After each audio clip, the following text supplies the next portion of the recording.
Sa karagdagang mga balita, isang atleta mula sa Cordillera ang unti-unting gumagawa ng pangalan sa larangan ng Jiu-Jitsu. Hindi lang sa bansa kundi maging sa ibayong dagat. Kilalanin si Godwin Amos Langbayan sa ulat ni PIA intern Chelsea Mas. Sipag, disiplina at determinasyon. Ito ang mga katangiang tumutukoy sa ating mga lokal na atleta. Ngayon, isang makasaysayang tagumpay ang ating pinagdiriwang. Si Godwin Amos ang kaunang-unang Cordillerang Jiu-Jitsu World Champion.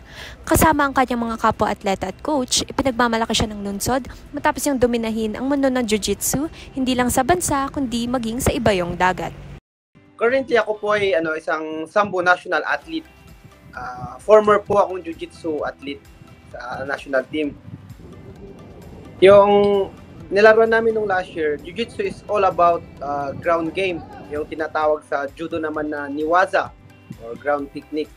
So more on takedowns, tapos controlling sa baba, sa ground, positioning, and submissions like chokes, knee bar, arm bar, two hold, joint locks.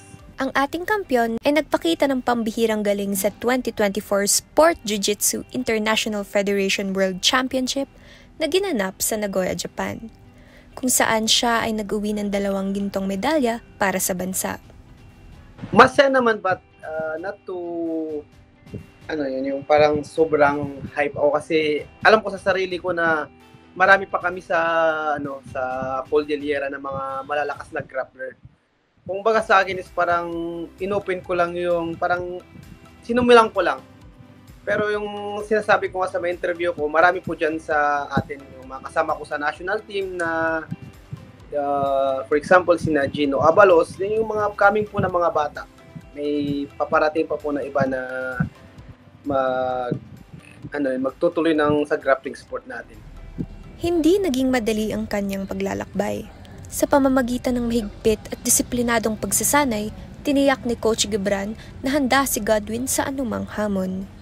Mula sa technical na pagpapakondisyon hanggang sa mental preparation, naging susi ang kanilang masinsinang training upang maabot ang tugatong ng tagumpay.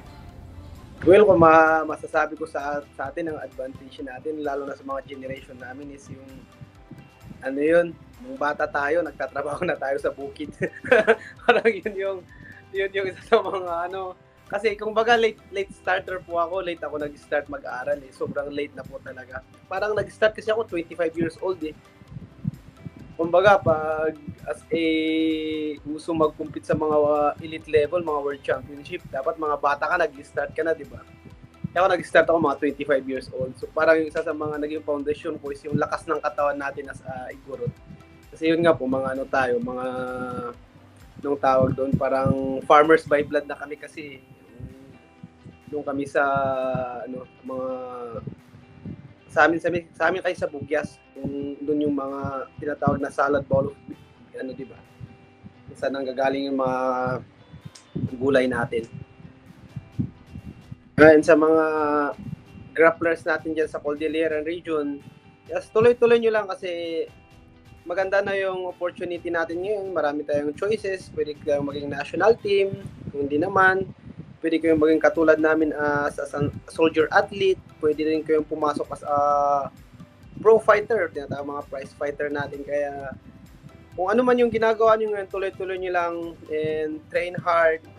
Kung wala pa nakikitang result, tuloy-tuloy lang kasi as times goes by, lalakas naman yan. Kung sino ang magpupush yan at matitira in the end, sila talagang magiging champion. Pinapatunayan ni Godwin na sa tiyaga at dedikasyon, lahat ay posible. Ang kanyang tagumpay ay nagbibigay inspirasyon sa mga atletang nangangarap at nagsasanay ng husto para magtagumpay. PIA SLU intern Chelsea Mas para sa PIA News, Cordillera.